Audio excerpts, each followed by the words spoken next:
عزیزان محترم، ایام فاطمیہ سلام اللہ علیہا کی مناسبت سے ایک اور مجلس کی توفیق خداوند متعال نے آپ مومنین کے درمیان میں عطا فرمائی۔ قرآن جو ہے وہ بہت سارے زوج کا ذکر کر رہا ہے، کپلز کا۔ جتنی پروبیبلٹی، جتنے آپشنز ہو سکتے تھے ایک میاں بیوی کے درمیان، قرآن ان کا ذکر کر رہا ہے۔ قرآن بیان کرتا ہے کہ شوہر بھی اچھا نہیں ہے اور زوجہ بھی اچھی نہیں ہے۔ قرآن ایک ایسے گھرانے کا ذکر کرتا ہے جو کہ ابو لہب کا گھرانہ ہے۔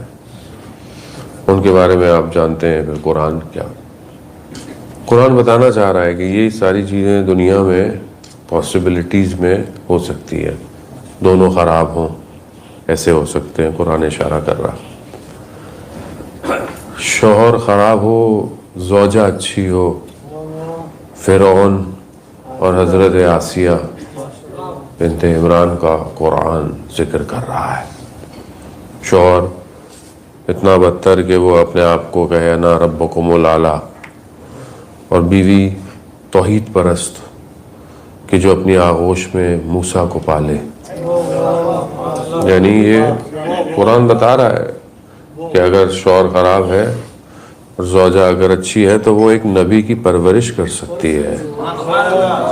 تو قرآن اس کی طرف اشارہ کر رہا ہے۔ پھر قرآن کہہ رہا ہے کہ شوہر اچھا ہے اور زوجہ اچھی نہیں ہے۔ حضرت لوط اور ان کی زوجہ کا ذکر کر رہا ہے، اور بھی ہے اس طرح۔ اور پھر قرآن کہہ رہا ہے کہ دونوں بہت اچھے ہیں۔ تو قرآن پیغمبر کا اور ان کی زوجہ حضرت خدیجہ کا ذکر کر رہا ہے۔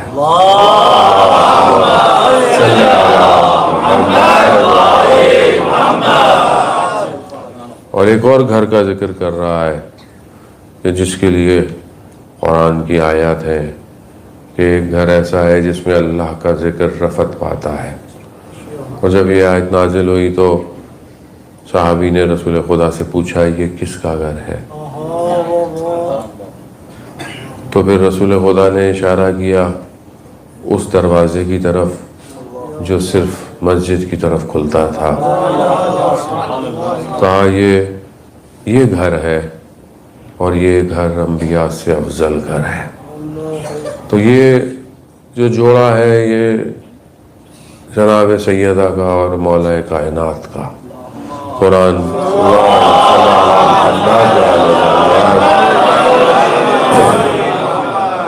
قرآن جو ہے وہ ان کا ذکر کر رہا ہے کہ یہ ایک گھر ایسا بھی گھر ہے۔ ہم اپنی زندگی میں دیکھیں ہمارا گھر کیسا گھر ہے، ان چند گھروں میں ہم کہاں ہیں، ہم کس کو فالو کریں۔ اور شکوہ نہیں ہے، انسان زندگی میں شکوہ کرتا ہے میری زندگی یوں ہے، نہیں، قرآن آپشن دے رہا ہے۔ دیکھو ایسے ایسے بھی تھے لوگ، کہاں چلے گئے، لوگ کہاں پہنچ گئے۔ تو ہم اپنی زندگی کو اگر بہتر کرنا پاتے ہیں تو ہمارے لیے ظاہر ہے جو سب سے بہتر گھر ہے وہی گھر رول ماڈل ہے کہ ہم اس گھر کو فالو کریں۔ تو اس گھر کی ابتدا دیکھیں کیسے ہوتی ہے، جب شادی ہو رہی ہے اور شادی کے بعد جب رسول خدا حضرت محمد مصطفیٰ صلی اللہ علیہ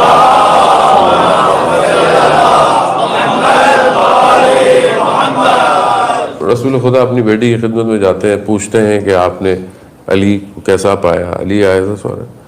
تو وہ بی بی فرماتی ہیں کہ کیونکہ شادی کے بعد مدینہ کی خواتین آئیں اور کیونکہ مولا کائنات کے پاس فائنینشلی اتنی چیزیں نہیں تھیں تو انہوں نے بہت باتیں کی کہ آپ نے کیسے شخص سے شادی کی کہ جس کے پاس نہ کچھ نہیں ہے، لیکن بابا میں نے علی کو بہترین شوہر پایا۔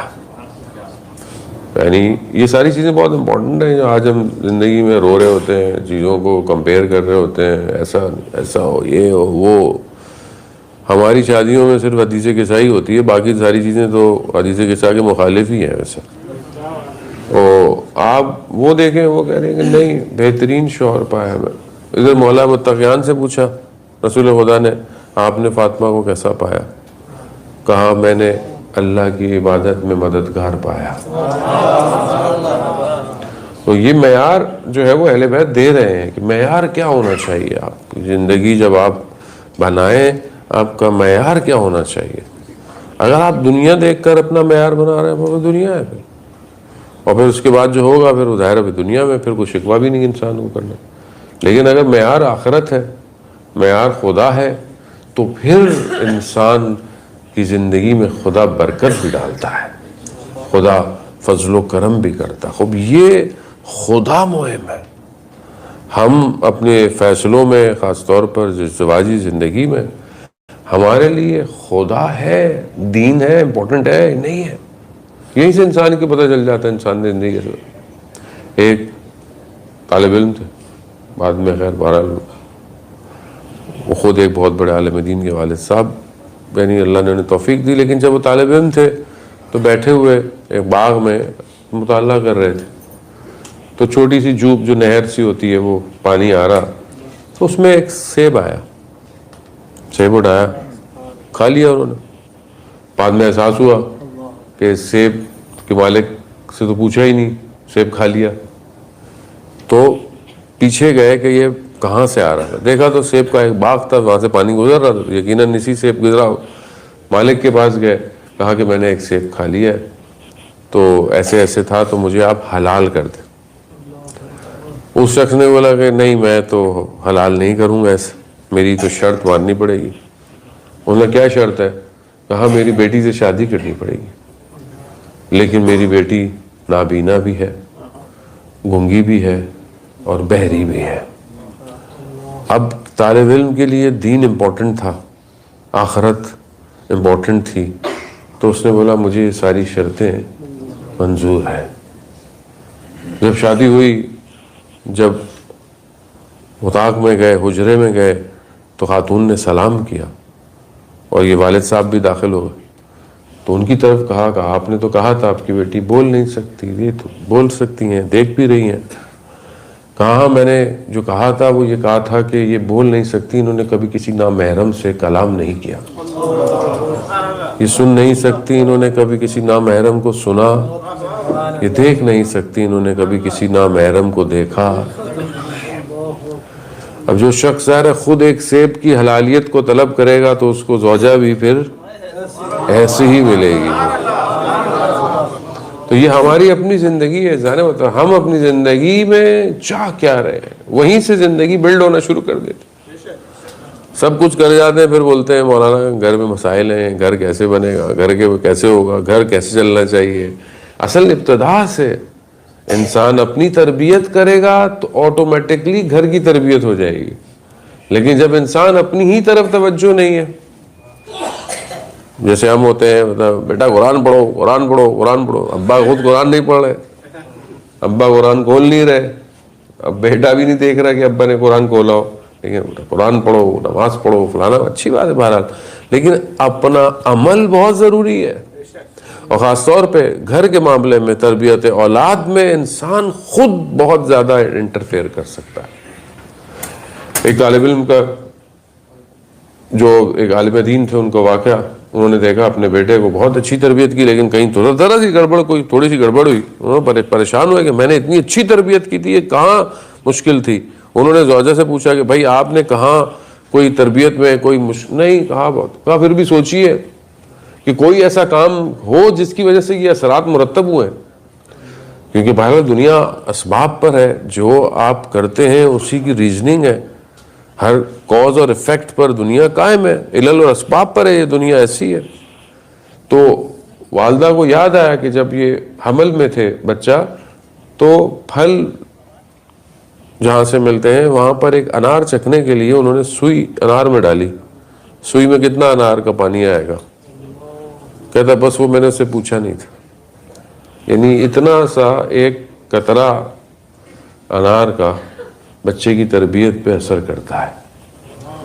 تو یہاں آج کے اس دور میں کہ جہاں تو کوئی حساب کتاب ہی نہیں ہے, جہاں انسان پتہ ہی نہیں چل رہا کہ کیا حلال کما رہا ہے, کیا حرام ہو رہا ہے, آفس میں بیٹھا ہوا پتہ نہیں کیا کیا کر رہا ہے, کیا واقعاً اپنے کام کو, اپنے وقت کو حلال کر رہا ہے, نہیں کر رہا.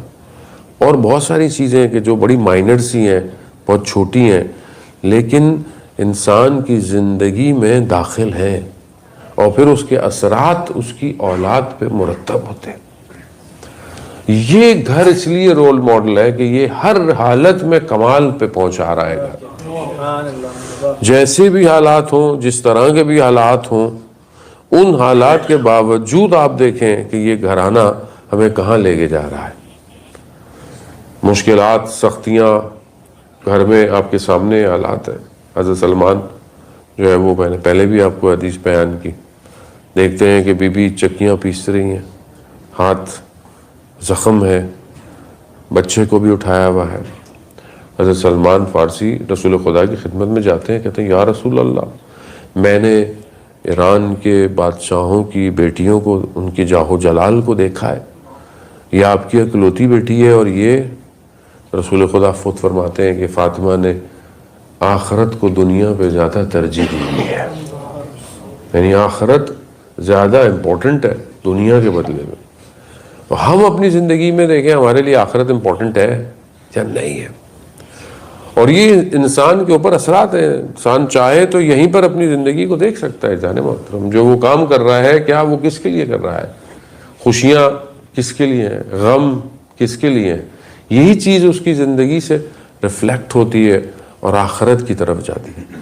اگر انسان آخرت کی مشکلات کی طرف متوجہ ہو، دنیا کی مشکلات اس کے لیے کوئی معنی نہیں رکھتی، دنیا کی چیزوں سے وہ گزر جاتا ہے۔ اور اللہ تعالیٰ بھی انسان کو آزمائش میں ڈالتا ہے، امتحان میں ڈالتا ہے، اور بندہ اسی دنیا کے امتحانات کے اندر اگر یوں دیکھا جائے تو خوب ایک خاتون ہے، 18 سال کی زندگی ہے، اور اتنی مشکلات، اتنی پریشانیاں، اتنے امتحانات کہ صبت اللہ، یعنی اتنی مصیبتیں پڑیں کہ روز روشن میں پڑتی تو تاریکی میں بدل جاتا، لیکن اتنی مشکلات کیوں؟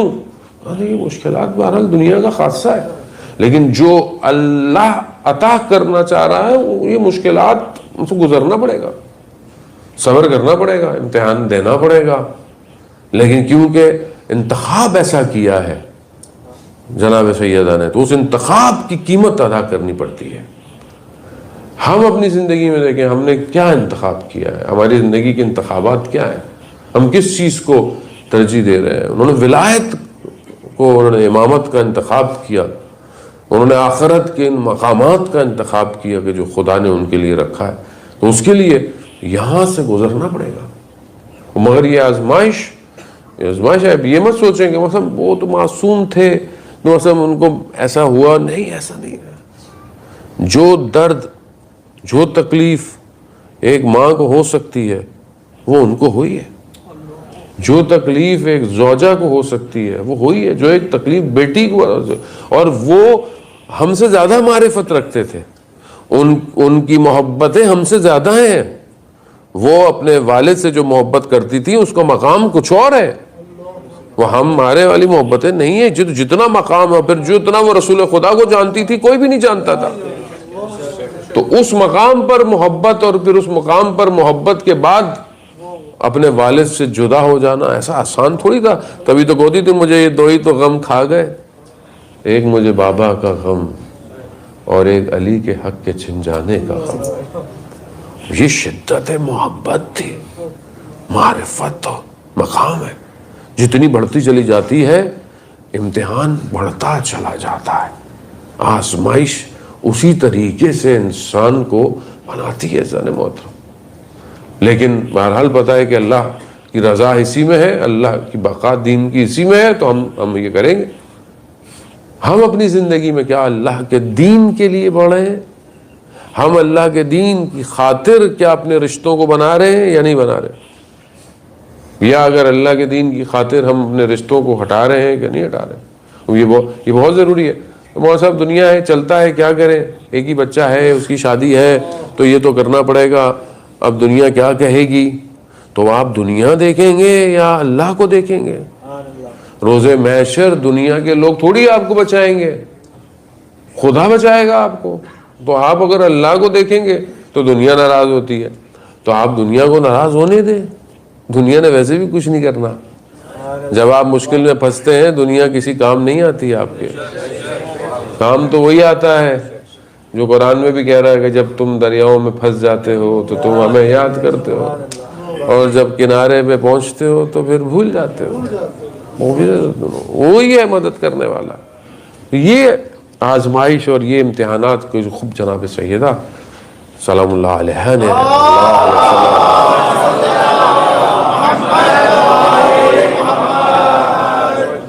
یہ مقام ولایت کا تقاضا تھا عزیزان محترم کہ جتنا بڑا مقام ہے اتنی بڑی آزمائش ہے. اور یہ ہمیں دکھا گئے کہ بہرحال تم بھی اگر ولایت کی خاطر زندہ ہو تو تمہیں بھی آزمائش دینی پڑے گی. اور جو آزمائش دیتے ہیں بہرحال خوب ان کو پتا ہے کہ اس راستے میں یہ آزمائشیں ہمیں دینی ہے، لیکن وہ پھر اسی راستے میں وہی مدد کرتے ہیں کہ جن کے راستے پر انسان چل رہا ہوتا ہے. میں اپنی زندگی کی طرف دوں، ہماری تو اپنی زندگی میں تو امتحانات ہمارے اپنے ہی کاموں کی وجہ سے. ہم تو ابھی میں اپنی بات کر رہا ہوں، یقیناً آپ مجھ سے بہتر ہیں. اب میں تو اس سبھی جگہ پہنچ ہی نہیں پا رہا کہ جہاں میں بھی کوئی ولایت کا امتحان دوں، کوئی امامت کے لیے امتحان دوں، نہیں دے پا رہا. تو اپنی ذات میں پھنسے ہوئے، جو مشکلات ہیں وہ بھی اپنی ذات ہی کی وجہ سے ہیں، لیکن وہ بھی خدا کا لطف ہے کہ خدا مشکل میں ڈال کر مجھے بچانا چاہ رہا ہے. خدا نہیں چاہتا کہ میں جو ہے وہ کسی اور طرف چلا. ظاہری طور پر مجھے لگتا ہے کہ میں اپنی زندگی میں پھنس رہا ہوں، لیکن خدا نے اچھا پلان میرے لیے رکھا ہوا ہوتا ہے. ایک بچے کی طرح میں ضد ضرور کر رہا ہوتا ہوں کہ یہ میری زندگی میں کیوں نہیں ہو رہا، لیکن خدا جانتا ہے کہ یہ میرے لیے بہتر نہیں ہے. اور یہ آزمائش اور یہ امتحانات اور بہت سی دنیا کی چیزیں بڑی تھوڑی دیر لذت کی ہیں، لیکن آگے کی طرف پڑھنا بہت زیادہ ہے. ایسا نہیں. اگر بچے جڑواں بچے ماں کے پیٹ میں، ایک ماں کے پیٹ سے باہر کی باتیں کر رہا ہے. کیا باتیں کر رہا ہے؟ باہر دنیا بہت اچھی ہے، باہر رنگ ہے. اندر دوسرا جو بچہ ہے وہ اندر کی وکالت کر رہا ہے، کہہ رہا ہے باہر کچھ نہیں ہے، جو ہے یہی ہے، یہی تاریکی ہے، یہی ہے، باہر کچھ بھی نہیں ہے. وہ کہہ رہا ہے نہیں، باہر ذائقے ہیں، باہر غذا ہے، باہر پتہ نہیں کیا کیا کھانے پھل ہے. وہ کہہ رہا ہے کچھ نہیں ہے، یہی جو کورٹ سے کھانا ملتا ہے ناف سے، بس یہی ہے اور کچھ بھی نہیں ملنے والا. دونوں بحث پر ہے. تو وہ کہتا ہے باہر ماں کا وجود ہے، ماں ہے. اندر والا کہتا ہے کہ کس نے ماں کو دیکھا؟ وہ کہتا ہے کہ مگر تھوڑے خاموش ہو تو تمہیں ماں کے وجود کا احساس ہوگا. ہم بھی بالکل ایسے ہی ہیں.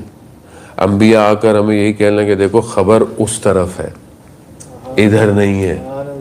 ہم اسی دنیا کی خبروں میں پھنسے ہوئے ہیں کہ دیکھو دنیا میں یہ ہے وہ ہے، کس نے دیکھا باہر وہاں کیا ہے. اور سارے نبی کہہ رہے ہیں دیکھو ہم فیہا خالدون والآخرۃ خیر وابقیٰ، آخرت میں بقا ہے، آخرت میں سب کچھ ہے. لیکن ہم اسی بچے کی طرح اسی دنیا کے اندر ہیں، اسی دنیا کے رحم میں نہیں. کس نے باہر دیکھا، کس نے خدا کو دیکھا. بات یہی ہے کہ انسان اپنے زندگی کے شور کو کم کرے، تھوڑی خلوت کرے تو اسے بھی خدا کے وجود کا احساس ہو جائے گا. اب یہ انسان جب تک آزمائش میں نہیں ڈالا جائے گا، جب تک باہر نہیں نکلتا. امتحانات زندگی کے بہت ضروری ہیں. امتحان چاہے انسان عبادت میں دے، امتحان چاہے اپنے رشتوں میں دے، امتحان چاہے انسان اب گناہ سے بچنے کے لیے امتحان دے، آزمائش دینی پڑتی ہے. میر داماد بہت بڑے فلاسفر ہیں، آپ جانتے ہیں. ملا صدرہ نے بھی انہی سے استفادہ کیا. ان کے والد کے بارے میں بیان کرتے ہیں کہ اصفہان میں طالب علم تھے. اصفہان کا جو سلطان تھا اس کی بیٹی ناراض ہو کر گھر سے بھاگ گئی. بہت ڈھونڈا انہوں نے، جو ہے وہ نگہبانوں کو بھیجا، بیٹی کو رات کو نہیں ملی بیٹی. دوسرے دن صبح ہوئی بیٹی واپس آئی. گھر والوں سے پوچھا بیٹی ٹھیک ہے، خیریت سے؟ کہا بالکل خیریت سے. بیٹی کو بلایا انہوں نے، کہا بیٹا کہاں چلی گئی تھی؟ کہا ناراض ہو گئے تھے، بہرحال ہم چلے گئے. ارے کہاں گئے؟ مطلب بازار گئے، رات کی تاریکی تھی، دکانیں بند تھیں. کہا ایک جگہ دروازہ کھلا ہوا تھا تو اندر روشنی آ رہی تھی، تو دیکھا مدرسہ تھا، ایک حجرے میں شمع جل رہی تھی اور سلطان کی بیٹی تھی، چلی گئی. انہوں نے کیا پوچھنا تھا. تو اندر گئیں تو دیکھا ایک طالب علم بیٹھا وہاں پڑھ رہا تھا. تو ہم نے بولا ہمیں رات کو یہاں رہنا ہے. اس نے بولا کہ میں سلطان کی بیٹی میں کیا کروں. اس نے بولا رہ، میرے پاس تو یہی جگہ ہے. کہا اس طالب علم نے تمہیں کچھ نہیں کہا؟ کہا نہیں. کہا کھایا کیا؟ کہا اس کے پاس ایک روٹی اور پیاز تھا بس. کہا وہی اس نے ہمیں دیا اور اس کے پاس اور کچھ نہیں تھا. کہا ساری رات اس نے آپ کو کچھ نہیں کہا؟ کہا اس نے مجھے دیکھا تک نہیں. کہا اس طالب علم کو بلاؤ. اسے بلایا گیا. کہا تم نے ہماری بیٹی کو دیکھا؟ کہا جب داخل ہوئی تھی تو دیکھا تھا. کہا ساری رات وہ تمہارے حجرے میں رہی، تم نے اس کو دیکھا نہیں؟ کہا کہ جب مجھے وسوسہ ہوتا تھا کہ میں اس کی طرف دیکھوں تو میں اپنی ایک انگلی شمع کے اوپر رکھ دیتا تھا کہ جہنم کی آتش سے بہتر دنیا کی آگ ہے. اور یہ کرتے کرتے پھر اس نے اپنا ہاتھ باہر نکالا تو پورا ہاتھ جلا ہوا تھا اور صبح ہو چکی تھی.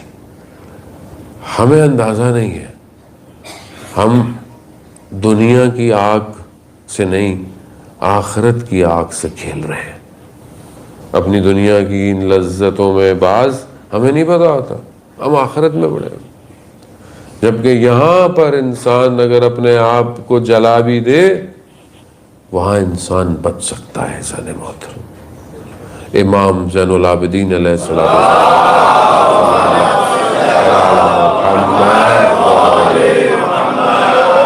امام سجدے کی حالت میں ہے اور گھر میں آگ لگ گئی. غلام نے چیخ چیخ کر کہا آتش آتش آتش آتش لگی ہوئی، آگ لگی ہوئی. آگ. امام نے سر نہیں اٹھا. امام سے پوچھا جب بعد میں نماز ختم کی، مولا آگ لگ گئی تھی گھر میں. امام نے کہا جہنم کی آتش اس سے کہیں زیادہ خطرناک ہے. یہ آتش کچھ بھی نہیں ہے. انسان عزیزان محترم اپنے رشتوں کے ذریعے سے چاہے تو اپنی جنت بنا سکتا ہے اور چاہے انہی رشتوں کے ذریعے سے اپنی آتش کریٹ کر سکتا ہے. یہ اب ہمارے اوپر ہے کہ ہم اگر اس گھر کو مانتے ہیں جو اہل بیت کا گھر ہے، جو مادن الرسالہ گھر ہے، تو ہم دیکھیں کہ یہ گھر ایک دوسرے کے لیے کیسا ہے. تو وقت بہرحال اللہ تعالیٰ توفیق دے، آنے والے 1-2 دن باقی ہیں. خدا انشاءاللہ آپ سب کے آنے کو بھی قبول فرمائے.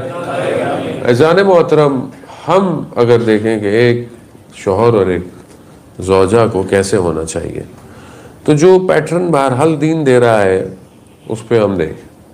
مولا متقیان جو ہیں وہ کیسے زندگی گزار رہے ہیں اور ان کے ساتھ ان کی زوجہ جناب سیدہ ان کی کیسے مدد فرما رہے ہیں.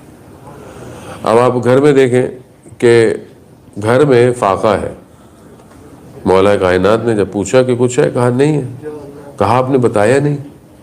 کہا مجھے بابا نے کہا تھا جو چیز علی سے نہ ہو پائے اس کا ذکر کرنے سے حیا کرنا. مجھے پتا تھا کہ آپ کے لیے مشکل ہو جائے گا، سخت ہو جائے گا، تو میں نے آپ سے ذکر نہیں کیا کہ گھر میں کچھ نہیں ہے. یہ گھر ہے، یہ تربیت ہے. کیا ہم اپنی بچیوں کی تربیت ایسے کر رہے ہیں؟ یا ہم اپنے بچیوں کو، بیٹیوں کو، بہنوں کو یہ سکھا رہے ہیں کہ بیٹا صبر اور اپنے گھر والوں کے ساتھ چلنا کیسے؟ یہ یہاں پر آپ دیکھیں کہ یہ اس طرح جو ہے وہ گھر پروان چڑھ رہا ہے. ادھر سے مولا متقیان جب رسول خدا آتے ہیں، دیکھا وہ گھر میں کام کر رہے ہیں، تو پھر رسول خدا کی طولانی حدیث ہے کہ جو شوہر اپنے گھر میں کام کرتا ہے یا مدد کرتا ہے اسے کئی شہداء کا ثواب ملتا ہے. تو یہ دونوں بیلنس ہے، یہاں پر کوئی کسی سے گھٹ نہیں رہا. آج ویسٹ جو ہے وہ فیمنزم کی بات کرتا ہے، خواتین کو کہیں بہت اوپر چڑھا دیتا ہے، یا وہ کہتا ہے کہ اسلام جو ہے وہ ان کو دبا کے رکھتا ہے. نہیں ہے، اسلام دیکھیں سب کا حق ادا کرتا ہے. اسلام میں جتنے خواتین کے حقوق ہیں کہیں پہ بھی نہیں ہے. جہاں اسلام خاتون کو جتنی عزت اور رسپیکٹ دے رہا ہے کوئی دین نہیں دے رہا. جو رسپیکٹ اسلام کے پاس ہے وہ کسی کے پاس نہیں ہے. عزیزان دور تو وہی تھا کہ بیٹیوں کو زندہ دفنا دیا جاتا تھا. اس دور میں کہ جہاں بیٹیوں کو زندہ دفنایا گیا، پروردگار نے اپنے محبوب کو بیٹی عطا کی.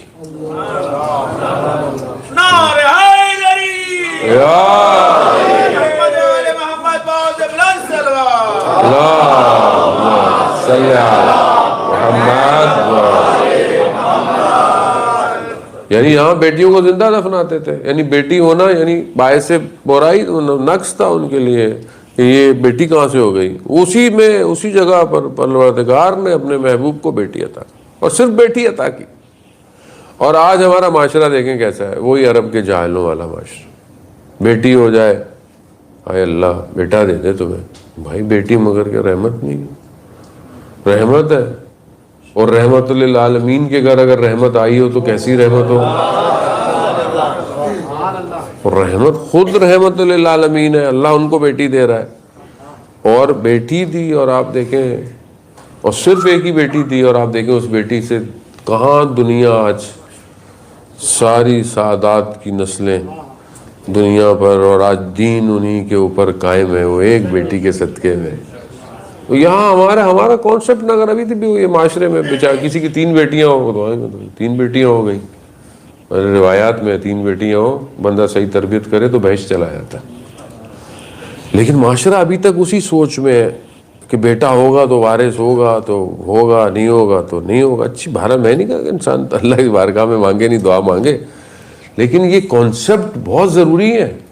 ان کو کانسیپٹ کو کلیئر کرنا بہت ضروری ہے. مانتے آپ ان گھر کو ہیں اور آپ ہمارے کانسیپٹ کوئی اور ہے, تو یہاں تضاد ہے ہمارے اپنے اعمال اور گفتار کے اندر. یہاں آپ اس گھر کی کیفیت دیکھیں, گھر کے اندر ساری چیزیں دیکھیں. مسجد مولا کائنات جاتے ہیں, گھر میں فاقہ ہے, باہر جاتے ہیں کہیں سے قرض لیتے ہیں, دیکھتے ہیں تو راستے میں جناب قمبر بیٹھے ہوئے ہیں, چہرے پر پریشانی ہے. مولا پوچھتے ہیں کہ قمبر کیا ہوا؟ کہا مولا وہ کچھ نہیں, وہ پہچان جاتے ہیں. تو وہ جو قرض لیا تھا وہ درہم دینار سکہ ان کو دے دیتے. خود مسجد میں نماز پڑھنے چلے جاتے, نماز پڑھتے ہیں, نماز پڑھ کر رسول خدا ساتھ نکلتے ہیں. کہا علی آج مہمان نہیں بناؤ گے؟ مولا متقیان تو جانتے ہیں کہ گھر کے اندر کچھ ہے نہیں, لیکن بہرحال چلیے گھر جائے. گھر جاتے ہیں, دیکھتے ہیں جیسے ہی حجرے میں تو دیکھتے ہیں کہ گرم گرم جو ہے وہ کھانا پڑا ہوا ہے, ایک ظرف میں برتن میں کھانا ہے. مولا کائنات اب سوچ رہے ہیں کہ یہ کہاں سے آیا, یہ تو گھر میں تھا نہیں. تو رسول خدا جو ہے وہ انہیں آرام سے کہتے ہیں کہ وہیں سے آیا جس کے لیے سب تم کر رہے ہو, یعنی خدا نے خود اس چیز کو بھیجا ہے تمہاری بات. اب یہ گھرانہ یعنی صبر, توکل, توسل, ہم بعض اوقات ایمان سمجھ کر اطاعت نہیں کر پاتے. ہم کہتے نہیں وہ تو مولا تھے تو ہم کیسے مانیں. نہیں ہے جانے محترم, مولا نے جو کیا اسی لیے کیا کہ آپ ان کی اطاعت کریں اپنی زندگی میں. آپ ہاں انہوں نے ساری مشکلات جتنی میکسیمم ہو سکتی تھیں امتحانات اس کو اپنے اوپر لیا ہے تاکہ کل کو کوئی نہ کہے جیسے مولا کائنات کتنا گوشت کھاتے ہوں گے, جو کی روٹی کھاتے تھے, گندم نہیں کھائی, تاکہ کوئی یہ نہ کہہ سکے کہ خوب امام جو ہے وہ پتہ نہیں کیا کیا تناول کر رہے ہیں اور جو ہے وہ. لیکن ہر دور کے اندر ائمہ کے وظائف الگ تھے. چھٹے امام کا دور آیا, لباس اچھا پہنے ہوئے, شخص نے اعتراض کیا چھٹے امام سے کہ آپ کے جد کا تو لباس خشن ہوتا تھا اور آپ اتنے اچھا لباس پہنے ہوئے. امام نے فرمایا کہ وہ دور ایسا تھا کہ وہاں مشکلات تھیں, ابتداء اسلام تھا, بھی لوگوں کے حالات بہتر ہیں. پھر بھی انہوں نے اشارہ کیا کہ دیکھو اس کے اندر لباس کے میرا دوسرا لباس لباس خشن ہے, وہی لباس ہے میرا. لیکن بہرحال یہ تقاضا ہے کہ بہرحال جیسے معاشرے میں انسان رہ رہا ہوتا ہے ویسا کرنا. تو گھر اور گھرانہ تربیت کے لیے بہت ضروری ہے. آپ میاں بیوی کا اخلاق, میاں بیوی کا کردار بہت ضروری ہے جان محترم, اور یہ ہر وقت ہے, یہ کنٹینیو ہے. یعنی تربیت کے نقاط میں یہ بیان کیا جاتا ہے کہ میاں بیوی کا آپس کا اخلاق بچوں کی تربیت پہ اثر کرتا ہے. اگر آپ کے آپس میں مسائل ہیں تو کہتے ہیں کہ بچوں کے سامنے بیان نہ کریں. اختلافی بات ہے تو بچوں کے سامنے بیان نہ کی جائے, آپ الگ حجرے میں کمرے میں جا کر بات کیا کریں. آپ دوسروں کے بارے میں جو سوچ رکھتے ہیں وہ بچوں کے سامنے بیان نہ کی جائے, نیگیٹو سوچ.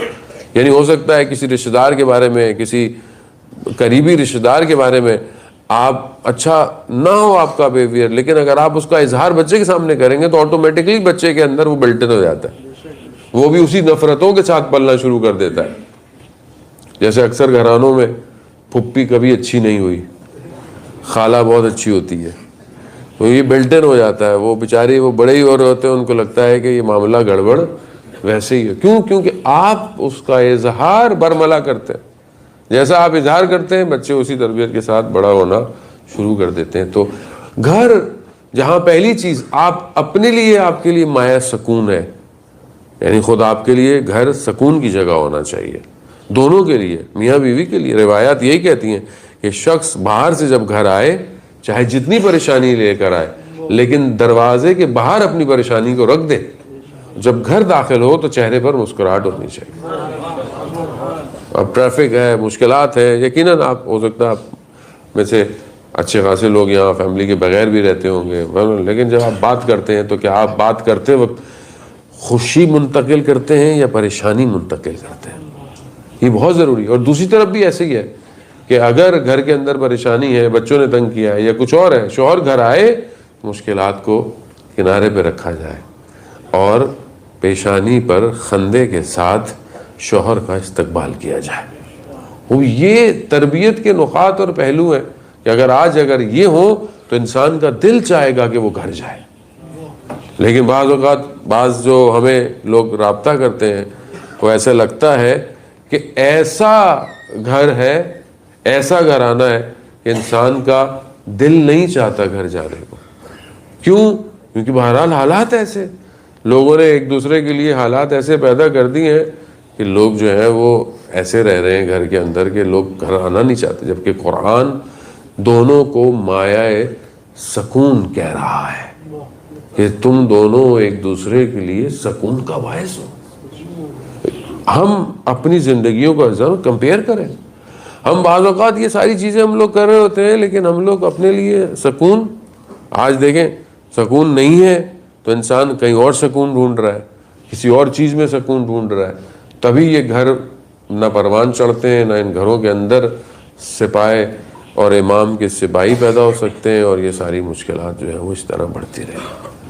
تو اگر ہم چاہتے ہیں ہمارا گھر جناب سیدہ کے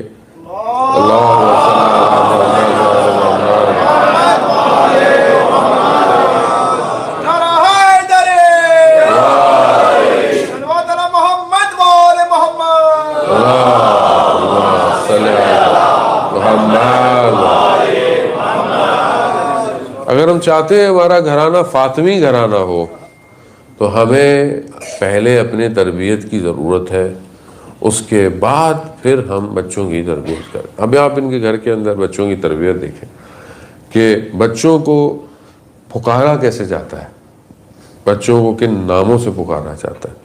حدیث کے ساتھ آپ ہر مجلس سے پہلے پڑھتے ہیں، آپ کیا کہتے ہیں؟ یا قرۃ عینی و ثمرۃ فؤادی، میرے آنکھوں کی ٹھنڈک. کیا ہم اپنے بچوں کو یہ کہتے ہیں آنکھوں کی ٹھنڈک؟ دور ہو جاؤ، تھک گئے ہم لوگ. یہ ایسی ہے، آپ اچھے الفاظ بیان کریں گے تو پازیٹیو ایٹیٹیوڈ بھی کریٹ ہوتا ہے. آپ بچے کو اچھے لفظوں میں پکارتے ہیں، اس کی شخصیت پہ اثر کرتا ہے. آج سائیکیٹرسٹ یہی کہتے ہیں کہ بچوں کا آپ کا پازیٹیو بیہیویئر بچے کو کانفیڈنس دیتا ہے. بچے کو بغل کرنا، بچے کو دن میں بوسہ دینا، وہ روایات ساری چیزیں بیان کرتی ہے کہ آپ دن میں کتنی دفعہ بچے کو بوسہ دیتے ہیں، بچے کو کتنی دفعہ اپنے بغل میں لگاتے ہیں. یہ بچے کو اعتماد بے نفس پیدا کرتا ہے اس کے اندر، کیونکہ وہ بڑا ہو، اس کو پتا ہے کہ شیلٹر ہے. لیکن آج دنیا اتنی مصروف ہو گئی ہے، کام میں انسان تھکا ہوا ہے، آتا ہے، ٹریفک ہے، یہ ہے وہ، پھر اس کے بعد آتا بھی ہے تو موبائل زندگی میں ہٹ ہی نہیں رہا. موبائل گلے میں لگا ہوا ہے، موبائل کان میں لگا ہوا ہے، موبائل آنکھوں کے سامنے ہے. تو آپ سوچیں کہ وہ بچہ، اس بچے کی کون تربیت کرے گا، اس بچے کو کون جو ہے وہ پیار دے گا. بچہ بات کرنا چاہتا ہے، ہم کہتے ہیں نہیں ابھی ٹائم نہیں ہے، ابھی تھکے ہوئے ہیں، ابھی فلانا نہیں ہے. جب آپ پرائرٹی دے ہی نہیں رہے تو وہ کہاں بڑا ہوگا، وہ بھی پھر پرائرٹی نہیں دے گا آپ کو. تو یہاں آپ، اور یہاں اس گھرانے کو دیکھیں آپ، امام حسن مجتبیٰ علیہ الصلوۃ والسلام،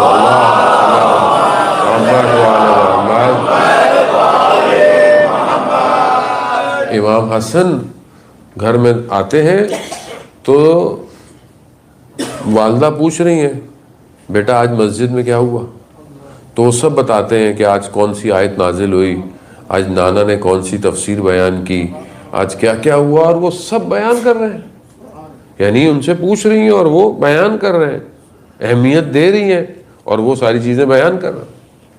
اور اسی طرح وہ ایک جو بھی بات ہوتی تھی وہ 3 دفعہ جناب سیدہ سنتی تھی، امام حسن سے بھی سنتی تھی، مولا کائنات سے بھی سنتی تھی اور بابا سے بھی سنتی تھی، یعنی ایک ہی چیز کو۔ لیکن تربیت کے پہلو ہے، ہم اپنے بچے سے بات کرتے ہیں، ہم پوچھیں ہاں بیٹا اسکول میں کیا ہوا، آج کیسی پڑھائی ہوئی، کیا ہوا، کوئی مشکل، کوئی اور بات، کوئی چیز۔ بعض بچے چاہتے ہیں، وہ آپ کو بتانا چاہ رہے ہوتے ہیں یہ ہوا، آپ کے لیے شاید وہ چیز بے معنی ہوتی ہے، لیکن اس کے لیے بہت معنی ہوتے ہیں۔ اگر آج آپ نے اس کی بات کو اہمیت نہیں دی، اسے یہ احساس ہو جاتا ہے کہ میری بات کی اہمیت میرے والدین کے آگے نہیں ہے، پھر وہ اپنی زندگی میں آپ کو بھی اہمیت نہیں دیتا۔ چھوٹا بچہ ڈرائنگ بناتا ہے، اس کی ڈرائنگ کیا ہوتی ہے، ایک لائن ہوتی ہے، وہ لائن بنا کے خوش ہوتا ہے کہ یہ دیکھیں میں نے کیا بنایا۔ اب آپ اس کی تعریف کرتے ہیں کہ نہیں کرتے؟ اگر آپ کریں گے تو وہی چیز شاید اسے کمال پہ لے جائے۔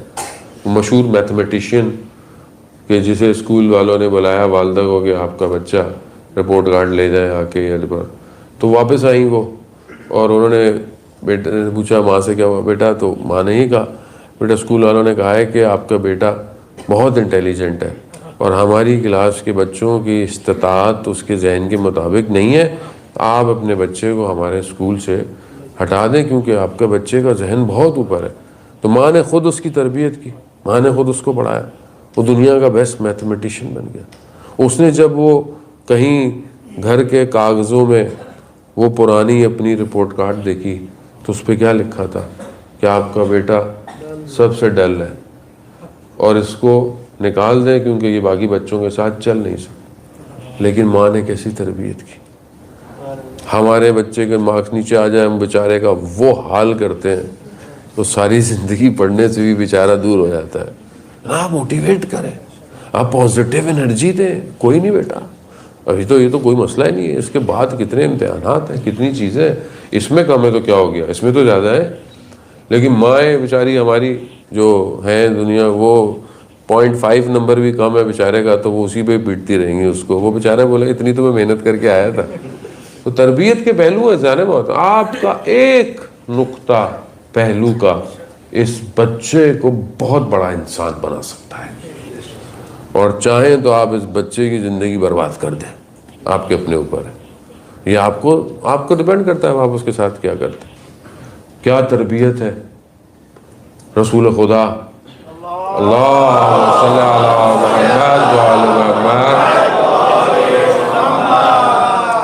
تربیت دیکھیں آپ کہ رسول خدا کے کاندھوں پر جو ہے وہ سوار ہیں، اور صحابی دیکھ رہے ہیں، کہہ رہے ہیں کہ کیا سواری ہے، اور رسول خدا کہتے ہیں یہ مت کہو سواری کیسی، یہ کہو کہ سوار کیسا ہے۔ اور وہ رسول خدا ہے، خاتم الانبیاء ہے، پھر بھی بچوں کو یہاں سوار کیا ہوا ہے، اور یہاں ہم نے کبھی سوار کیا؟ ہمارے تو اوپر نماز میں بچہ آ جائے تو ویسا اس بیچارے کو پھینک دیتے ہیں اٹھا کے کہ او یہاں آپ وہاں تربیت دیکھیں، آپ نماز سجدے میں ہے اور امام حسین آگے بیٹھ گئے، اللہ بھی کہہ رہا ہے رسول سجدے کو بڑھائے جاؤ بڑھائے جاؤ، حسین اوپر بیٹھا ہوا ہے۔ یہ تربیت ہے، تب وہاں مقامات دکھائے جا رہے ہیں، وہاں یقیناً منزلتیں ہیں سید الشہداء کی، لیکن وہی رسول خدا یہ بھی تو بتا رہے ہیں اپنے بچوں کی تربیت تم نے کیسے کرنی ہے۔ اور رسول خدا بچوں کی تربیت کے معاملے میں آپ دیکھیں، مدینہ کے بچے جو یتیم بچے تھے بڑے ہو کر افتخار کرتے تھے کہ ہمیں رسول نے بچپن میں بغل میں اٹھایا ہے، وہ افتخار کرتے تھے۔ ہم بچوں کے ساتھ ہمارا بیہیویئر ہمارا بہت امپورٹنٹ ہے جانے محترم۔ گھرانہ یہ گھر ہی، اب آپ دیکھیں نا کہ یہ ایک گھر ہے اور یہ کوچہ بنی ہاشم کا کچی دیواروں کا گھر ہے، کچی مٹی کی دیواریں ہیں، ظاہر و زمانے میں اینٹیں وغیرہ تھوڑی ہوتی تھیں یا لوہے ہوتے تھے نا۔ کوچہ بنی ہاشم میں کچی مٹی کی دیواروں کا گھر دنیا کو کیا دیا؟ ایک علی ابن مرتضیٰ، ایک حسن، ایک حسین، ایک زینب ام کلثوم، یعنی کیا دیا پوری دنیا۔ پوری کائنات کو سارا دین سب کچھ اسی گھر نے دیا ہے. کہیں اگر ایک گھر اگر تربیت کرے تو یہ دے سکتا ہے. تو ہم اپنے گھروں کی بھی عزیزان محترم اپنی گفتگو کو جمع کروں کہ ہم اس گھرانے کو دیکھتے ہوئے اپنے گھر کی بھی ویسے ہی تربیت کریں اور سرمایہ سمجھیں, بچے کو ایسٹ سمجھیں. یہ کل کے لیے ایک ایسی چیز ہے اور نعمت ہے اور خدا کی امانت ہے. خدا اس کا سوال پوچھے گا, خدا ہر چیز سے سوال پوچھے گا, ہر چیز سے سوال پوچھے گا. ہم نے تمہیں زندگی دی, ہم نے تمہیں یہ دیا, ہم نے تمہیں وہ دیا, بہرحال تم اب اس کا جواب دو. ہمیں اپنے آپ کو ایسے رکھنا ہے کہ ہم روز محشر جواب دے سکیں, کہ ہم خدا کی بارگاہ میں وہاں تو جھوٹ تھوڑی بول سکتے ہیں آپ, انہیں کچھ نہیں بول سکتے آپ. تو عزیزان محترم, ہمارا گھر کیا اللہ کی طرف ہمیں لے کے جا رہا ہے یا نہیں لے کے جا رہا؟ بڑا سمپل ہے. آپ کے رشتوں میں پرابلم ہو رہی ہو, آپ کے اوپر کھٹ پٹ ہو رہی ہے, دائیں بائیں ہو رہی ہے, آپ رک جایا کریں, سوچا کریں کیا یہ میرا رشتہ, کیا یہ میرا رویہ یہ مجھے اللہ کی طرف لے کے جا رہا ہے یا اللہ سے دور لے کے جا رہا ہے.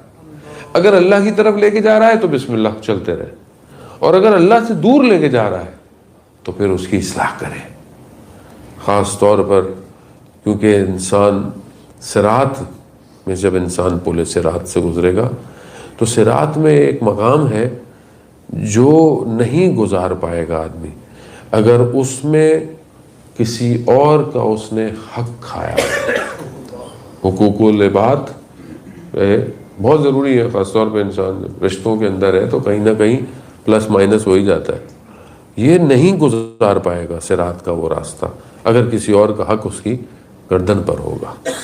تو حق صرف پیسہ نہیں ہے, حق ظاہر ہے کسی کی بے حرمتی, کسی کی بے عزتی, کسی کی غیبت, کسی کا کچھ کر دینا, خوب یہ بھی بہرحال اگلے کا حق کھانا ہے, اگلے حق ادا نہ کرنا ہے. تو اس راستے کے لیے انسان اپنے آپ کو اللہ کی بارگاہ میں پیش کرے عزیزان محترم, اور شکر کرے کہ پروردگار نے ہمیں اس گھرانے کا ماننے والا بنایا ہے. یہ وہ دروازہ ہے کہ جو کسی پر بند نہیں ہوتا. یہ وہ در ہے کہ جیسا بھی سائل آیا اس در سے لے کے ہی گیا ہے. اپنا چاہے وہ نیا لباس ہی کیوں نہ ہو, اپنے گھر کی روٹیاں ہی کیوں نہ ہو, اور جب دینے پر آئے تو اپنی جان کے نذرانے بھی دے دیے. یہ اس گھر کی خوبی ہے. اس گھر کے کسی بھی فرد نے اپنے آپ کو مالک نہیں سمجھا, مالک صرف پروردگار ہے. وہ راضی ہے تو یہ سب راضی ہے. اور یہی وجہ ہے کہ بی بی کا نام راضیہ بھی ہے اور مرضیہ بھی ہے, یعنی اللہ بھی راضی ہے اور خود بیوی بھی اللہ سے راضی ہے. بہت بڑے منقبت خواہ عزادار نجف میں ہوتے تھے. انہیں کئی لوگوں نے کہا کہ جیسے عزاداری آپ نے یہاں کی ہے ویسے جا کر تہران میں بھی کیجیے. نہیں جاتے تھے. تو ان کے خواب میں سید الشہداء آئے, کہا کہ آپ وہاں جائیں اور اس بات کو انجام دیں. چلے گئے. ان کی زندگی کے آخری ایام تھے. حسین یکتا ان کے گھر پہنچے. انہوں نے اس بات کو بیان کیا کہ میں آخری ایام میں ان کی خدمت میں پہنچا. تو انہوں نے مجھے بتایا کہ بخار میں تھے اور طبیعت ناساز تھی, ڈاکٹروں نے منع کیا ہوا تھا پڑھنے سے. تو وہ کہتے ہیں کہ ایسے بخار میں میرا گلا خشک ہوا تو پانی کی طلب ہوئی. تو 3 بیٹیاں تھیں, راضیہ, مرضیہ, فاطمہ. میں نے پہلی بیٹی کو نام پکارا کہ راضیہ بیٹا پانی پلاؤ. تو میں نے دیکھا کہ ایک نقاب پوش خاتون تشریف لائی. پھر میں نے کہا کہ مرضیہ بیٹا پانی پلاؤ. وہ خاتون تھوڑی اور آگے بڑھی. پھر جب میں نے کہا فاطمہ بیٹا پانی پلاؤ, تو خاتون نے اپنی چادر سے پانی کا گلاس نکالا، کہا کہ ہم آ گئے ہیں نا، تم نے ساری زندگی ہمارے بیٹے کی نوکری کی، ہم پانی دینے تمہیں آئے۔ تو حاج مرزوق ان کا نام تھا، وہ کہتے ہیں کہ میں جانتا ہوں کہ آپ آ گئی ہیں، لیکن آپ کے احترام ہے کہ میں کیسے آپ سے پانی لوں۔ کہا نہیں، نوکری جو کی ہے ہماری۔ پانی پیا، پھر بھی فرماتی ہیں حاج مرزوق ہمارے لیے مصائب نہیں پڑھو گے؟ مصائب پڑھتے تھے ظاہر ہے۔ کہا ابھی بھی ڈاکٹروں نے منع کیا ہے صحت کی وجہ سے مصائب پڑھنا، لیکن آپ حکم کریں میں کون سی مصیبت پڑھوں؟ عجیب مصیبت، ساری مصیبتیں بڑی مصیبتیں ہیں، لیکن بیوی بھی جانتی تھی میرے بیٹے کے لیے کون سی مصیبت بھاری ہو گئی تھی، کیونکہ خود بھی اس مصیبت سے گزری ہوئی تھی۔ حاج مرزوق علی اصغر کے مصائب پڑھا۔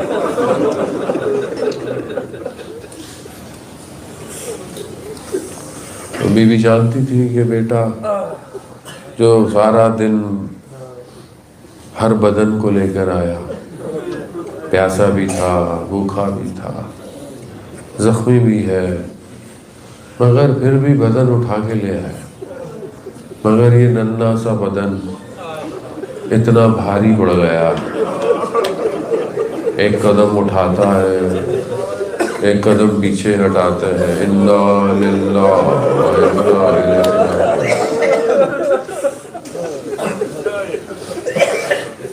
7 دفعہ امام نے، چھوٹا سا اصغر ہے، چھوٹا سا تو اصغر ہے، لیکن اٹھایا نہیں جاتا، خیموں میں لے گئے۔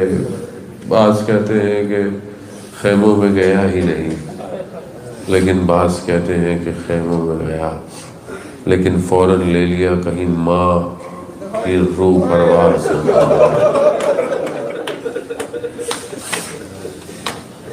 غربت کا عالم ہے، حسین کی غربت ہے، خیموں کے پیچھے دشت کربلا میں ننھی سی قبر بنا کر اصغر کو دفنا کر حسین اٹھ کھڑے دامن کو جھاڑ کر۔ مشکل ہے،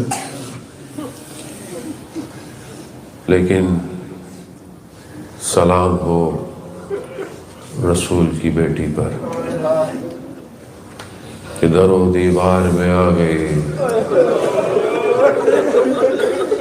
یا فضا فضا مجھے سنبھالو،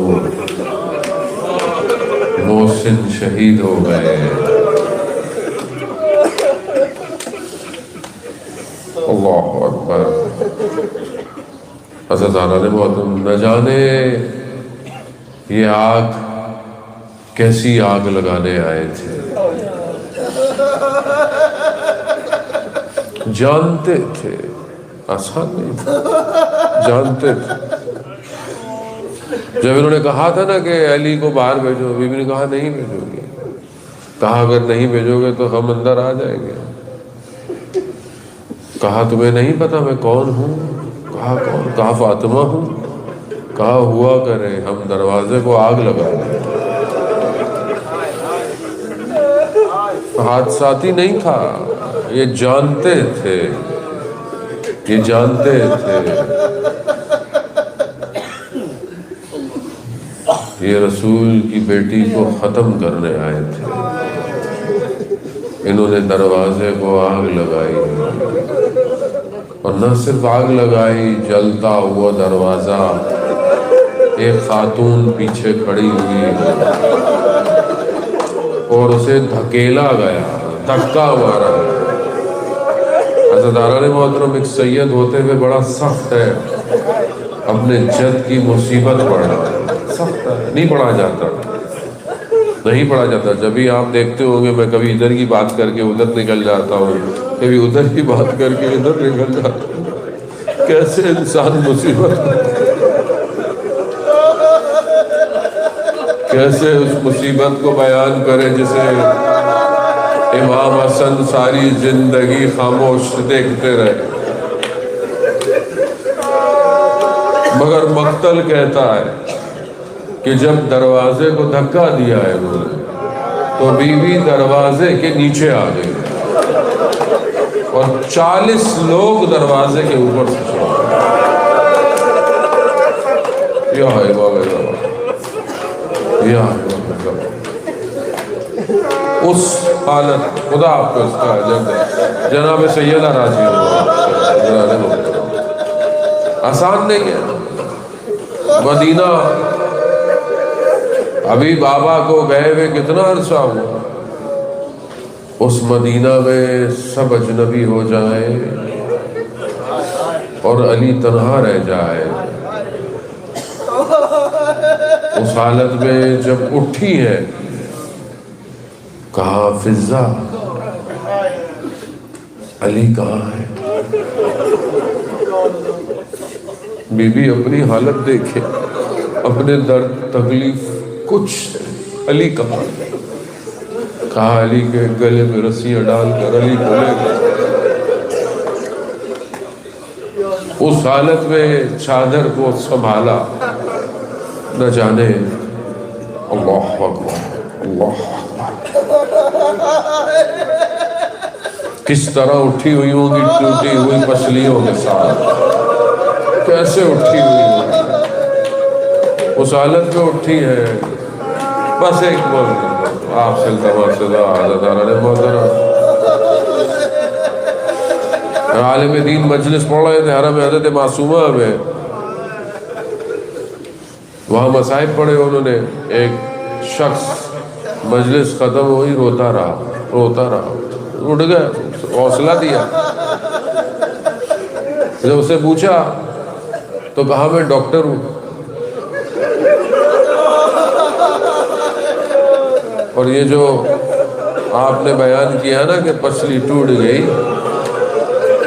تو جب پسلیاں ٹوٹ جاتی ہیں تو سانس نہیں آتی،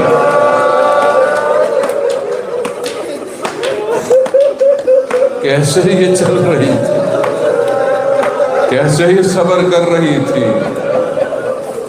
ہاں دادا، اس حالت میں بھی مدینہ کی گلیوں نے کیا دیکھا، امام علی کے گلے میں رسی لے کر جا رہے ہیں، جناب سیدہ نے کمر بند میں ہاتھ ڈالا، میں علی کو جانے نہیں دوں گی۔ عزیزان محترم، مدینہ کی گلیوں نے وہ دیکھا کہ جو نہ دیکھنا ہوتا۔ جب دیکھا نا کہ ہاتھ نہیں چھوٹ رہا تو کنفذ العین نے تلوار کے دستوں سے،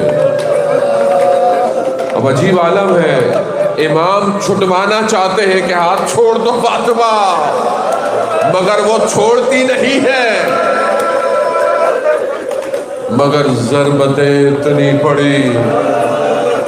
میرا چھٹا امام کہتا ہے ہماری جنگ کی شہادت کی وجہ یہ ہاتھوں کے ورم ہو گئے، ہاتھوں۔ ایک عالم، بس ایک جملہ، ایک آخری منزل آپ سے التماس سے دعا۔ عزیزان محترم، شب باقی ہے، خدا توفیق دے، خدا بہت مظلومیت ہے، آپ اکیلے بیٹھے گریا کریں۔ امام علی ساری زندگی سوگوار رہے، ساری زندگی جناب سیدہ تھی، وہ عام خاتون نہیں تھی۔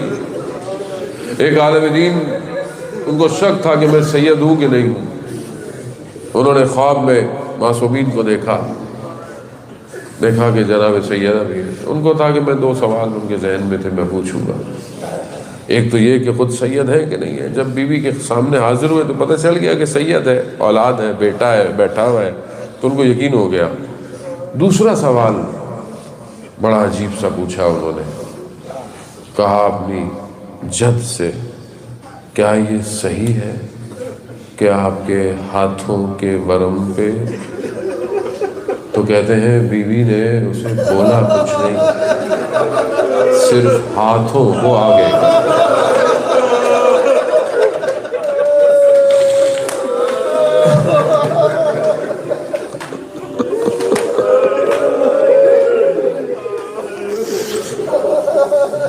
اس حالت میں بھی امام علی کو لے گئے مسجد، بی بی اس حالت میں بھی مسجد پہنچی ہے